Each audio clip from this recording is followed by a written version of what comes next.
चले जुआरी। जैसे कोई संतान नहीं है वो संतान मांगने आता है, और परमात्मा दयालु हैं, उनको मालूम है कि ये जब तक इसका ये कांटा नहीं निकलेगा ये भक्ति भी ना करे, क्योंकि हम ज्ञान को बाद में, समाधान को प्रथम चाहते हैं। तो वो भी दया यहाँ बख्श दी जाती है और उनको अच्छी आत्मा दी जाती है। अच्छी आत्मा देगा भगवान, ना किसी संतान ने के फूके। जैसे एक लड़के ने अपनी पत्नी को सता दिया, उसने आत्महत्या कर ली, सारा परिवार जेल में, चाट ले इसी संतान ने, ना होता अच्छा था वो तो ऐसा पुत्र। तो परमात्मा का यहाँ आपको ऐसी कोई वस्तु नहीं देंगे जो आपके भजन में बाधक हो या आपके लिए कोई परेशानी पैदा कर सके। आप बच्चे हो, अब जैसे रोगी है, रोगी कोई बालक है या बड़ा है, वो कुछ भी वस्तु डिमांड करता है खाने के लिए और उसके लिए हानिकारक है, डॉक्टर अलाउड नहीं करेगा, क्योंकि उसका जीवन ले सकती है। तो इसी प्रकार आवश्यक वस्तुएं जो आपको चाहिएंगी, परमात्मा जानी जान है, अंतर्यामी है, आपकी सब सूक्ष्म से सूक्ष्म भी सोच को वो कैच करता है।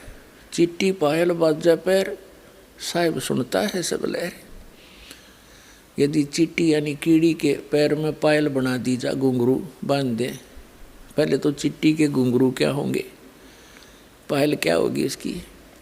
और कहते यदि उसकी भी आवाज़ हो जावे, परमात्मा उसकी भी आवाज़ सुनता है।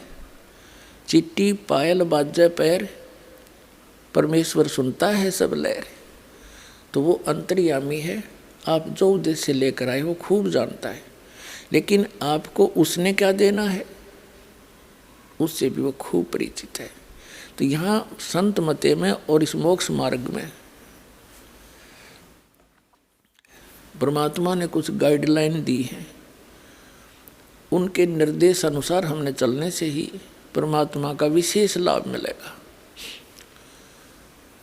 क्या बताते हैं कि जो राखे तो ही रहूं, मेरा क्या चारा, खाने जाद खरीद हूँ गुलाम तुम्हारा।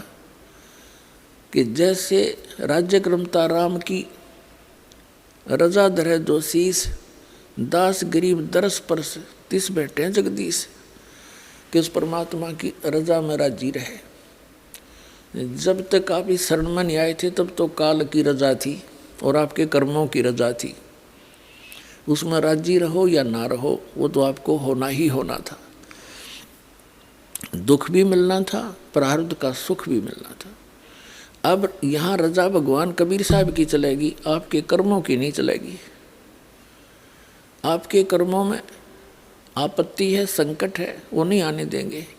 फिर भगवान की आवश्यकता, जिन्हें कर टूटेंगे और भक्ति भी करते रहे, फिर क्या कौन पूजे भगवान को, क्या आवश्यकता परमात्मा की।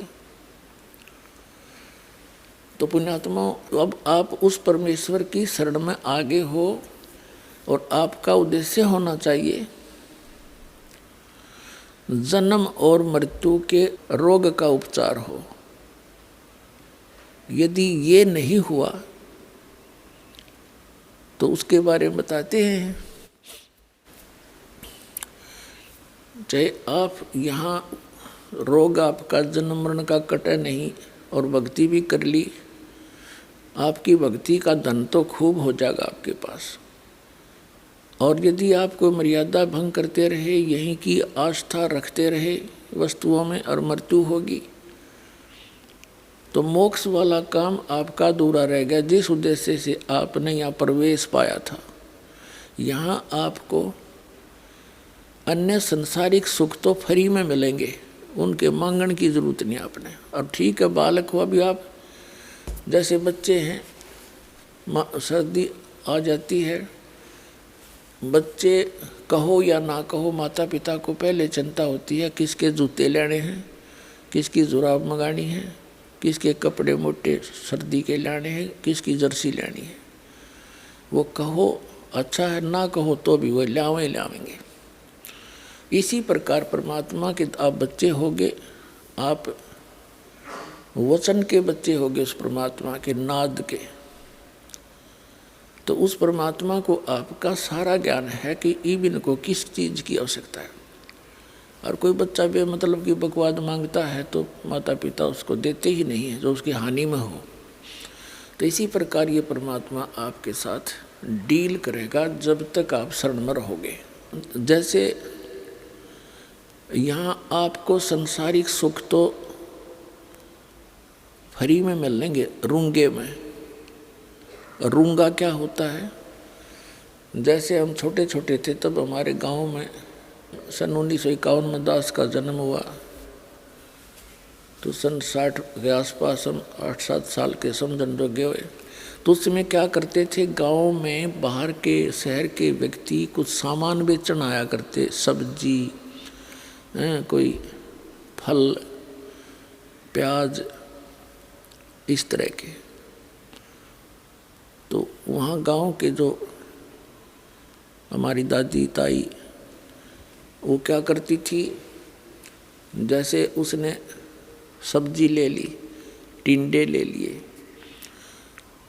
और क्या करते थे वो व्यापारी बेचने वाला, एक तखड़ी के तराजू में एक तरफ तो वो अनाज डालती थी, पैसे होते नहीं थे, गेहूँ, चने या बाजरा।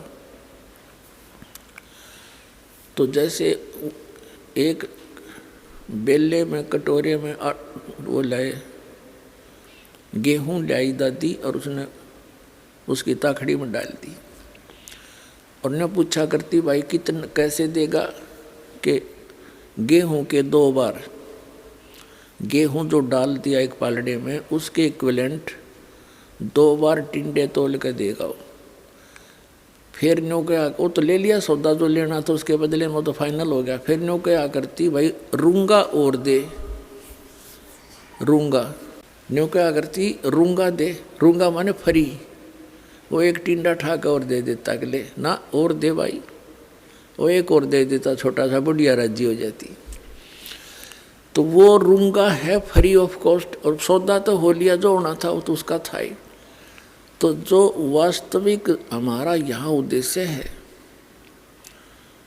वो तो आपके जन्म और मृत्यु के रोग का नाश करना है। हम सौदा तो वो देंगे आपको, और यहाँ के संसारिक सुख तो आपको रूंगे में देंगे, यानी फ्री ऑफ कॉस्ट, जिसका यहाँ कोई लिंक नहीं।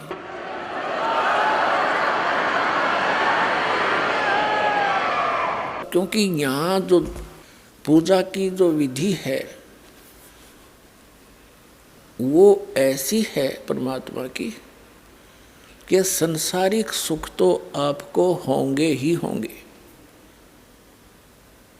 ये तो पक्का होंगे।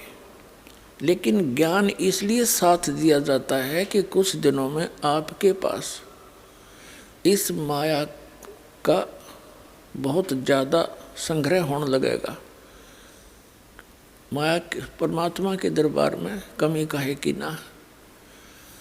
तो क्या होगा कि परमात्मा फिर साथ साथ ज्ञान देते हैं कि यह माया तेरी दुश्मन भी है, इसका दुरुपयोग ना करना, सदुपयोग करना।